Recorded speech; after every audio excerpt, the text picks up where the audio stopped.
You've seen the brand portfolio, you've seen the leadership, and you've seen the global roadmap. Today, we're putting it into the calculator. Here is the exact path to a $100 stock price for Celsius. So, diving into my projections, I have Celsius growing at 12% over the next few years for revenue, and I have net income doing about double that at 25% growth over the next few years. And this would get us by 2030 up to a net income margin of 19%. And a fair PE would be between 25 to 32 for growth rates such as this. And that gets us to a $100 plus price for Celsius by 2030. And if you look at the CAGR, the growth that you're getting per year is 3x more than what the S&P will average during that time frame. For the rest of this video, we're going to get into justification for why these numbers make sense and why they're actually very conservative and easily achievable for Celsius over the next coming years. So starting off looking at the net margin, if we're looking at the competitors in the industry, looking at Monster, they're up over 24% for net margin. So if we look at the two top big dogs, Monster and Red Bull, we can see the net margin is between 16% to 24%. And Celsius, between these two, aligns a lot closer with Monster because Monster uses Coca-Cola for their distribution and logistics, and Celsius is doing the same with Pepsi. Versus Red Bull, they're doing the distribution and logistics on their own, which as a result makes net margin lower for them because of the additional operating costs that they take on due to handling distribution. So if we go back to the projections, getting up to 19% goes right between Red Bull and Monster. So a very realistic net income margin for Celsius to get to, which gives them potential to still outperform these because the net income margins is still a few percent below what Monster's up at. Now, if we dive into revenue, you can see over the past 5 years, Celsius has averaged over 78%. Now, no way am I gonna project that they're gonna continue that rate. Like recently, revenue growth rates were up at 100% plus, largely due to their acquisition. But you can see my projections are down at 12%, so way more conservative than what they've been doing in the past. And keep in mind, what we covered in a past video, their total sales from international is less than 5% right now. Over the coming years, that's going to aggressively expand. All the markets they're entering internationally have $0 in sales currently. So every single dollar that they make of a sale there is automatically going to be added to that revenue year over year number. And on top of that, remember, we covered the energy drink sector as a whole through the year 2033 is expected to grow at a average rate of 8.1% each year. So if Celsius didn't go into any new international markets and they somehow didn't gain a single percent of market share and they just grew in line with the energy drink sector, that alone is over 8% of growth. So remember, mine looking at 12%, if you extrapolate that 8% just for the industry growth, they only need to add in 4% of additional growth via entering new markets or just gaining market share overall. So very conservative. And if we're looking at Monster Beverage is probably a decade ahead of Celsius, so they're a lot more mature, going to be in way more markets than Celsius is, so a lot smaller opportunities to continue to grow. And you can see over the past 5 years, even Monster grew at about a 12% clip each year for revenue. And also, you can see previously we had seen Celsius took a dip end of 2024, start of 2025 for revenue. You can see the same thing happen for Monster. So this wasn't anything specific to Celsius, but a larger industry-wide pullback during that time frame. Now let's go into valuation.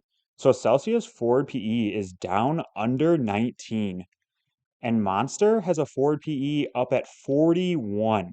So more than a 2x. And if you look at my projections, I had the PE between a 25 to 32, so well below what Monster is currently at. And you could say, well, of course, your net income margins gets up to 19%. We saw Monster is at a 23 to 24% net income margin. And you'd be correct. And that would be a good reason why my PE is not up at 40 plus. Now, if you look at net income, Celsius is not going to be like a mature big tech company that's been profitable for several years where they're consistently growing net income by, 10%, 20% year over year marks. You can see Celsius went from profitable back in 2021 to unprofitable back to profitable. Then they've reduced profitability recently. But think of all the things that were going on during this time of trying to push for expansion, trying to figure out distribution and logistics, and acquire new brands. So, with a company like Celsius that is in a very hyper growth phase right now where they're looking to expand so aggressively, you can't just look at the past performance of something like net income. You have to add in a bit of an art to this. And you got to ask yourself in the future, will they still have the obstacles of the things that were hurting the bottom line in the past? So let's go through it. First one, distribution and logistics. Now they rely on mega distributors, which will reduce their overhead costs that were hurting net margins. Think of what we just showed with Red Bull versus Monster. Red Bull, who does their own distribution and logistics, you see those profit margins are lower than Monster, who uses Coca Cola for the logistics and distribution. So, with Celsius using Pepsi, we should see that be a positive to profitability going forward. Next, acquisitions. Temporarily, the past few quarters had pulled down profitability, but now Celsius has acquired two very distinct brands that handle different customer demographics.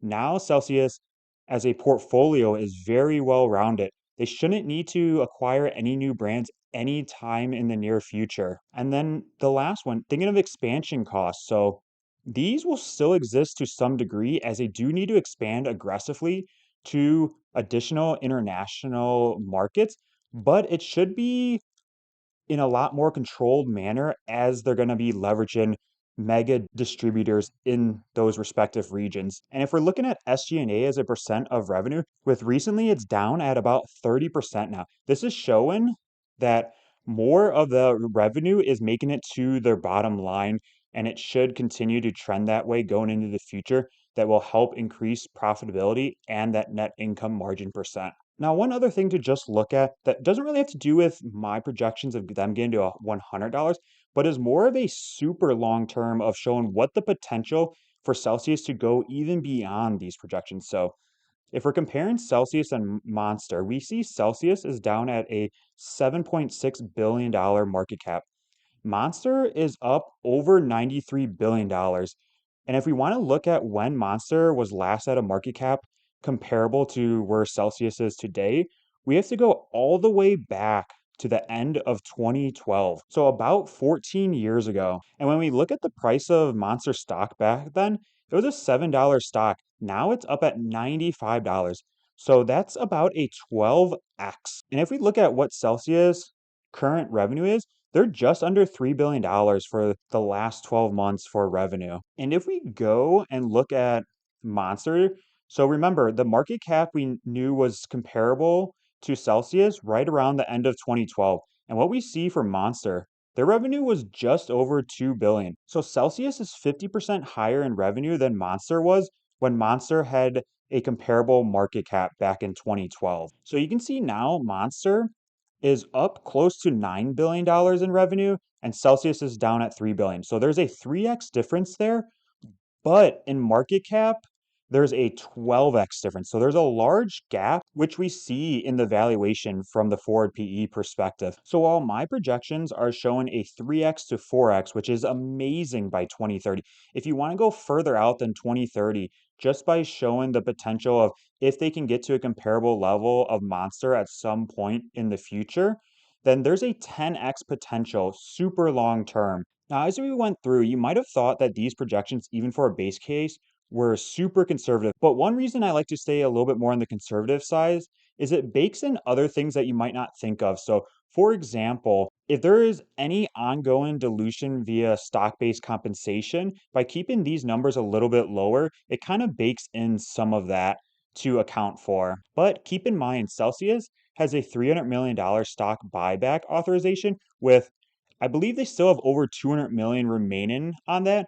And then remember in the previous video, we also covered how the execs stock-based compensation, it aligns with Celsius performance. So if Celsius continues to rapidly grow and increase profitability, yes, execs will get more stock-based compensation, but the growth of the company will far outweigh the dilution of SBC. So to wrap up, we know now that the brand, it's dominant. The leadership is aligned, the expansion is scaling, and as we just saw, the math checks out. Celsius has all the making of a triple digit stock. Now, I want to know, what's your price target for Celsius? Drop it down in the comments below. Also, smash that subscribe button if you enjoyed this 4-part series. And until then, I'll see you in the next deep dive. Thanks for watching.